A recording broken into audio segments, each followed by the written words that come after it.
Hello guys, good morning.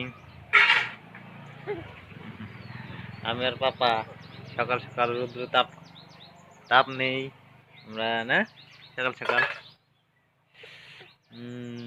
আজকে শিবরাত্রি, সবাইকে অনেক অনেক শুভেচ্ছা রইলো শিবরাত্রির। পাপা বলো বলো, এই যে পাপা। গুড মর্নিং, অনেক অনেক শুভেচ্ছা জানাইলাম তোমাদেরকে। সবাই ভালো থাকো গাইস। দেখুন কি সুন্দরভাবে সূর্য উদয় হয়েছে। এই যে দেখুন গাইস, রৌদ্র তাপ সকাল সকাল নিলে রৌদ্র তাপের একটা ভিটামিন আছে, তাই রৌদ্র তাপ শরীরে লাগাইতে হয়। আপনারা সবাই নেবেন।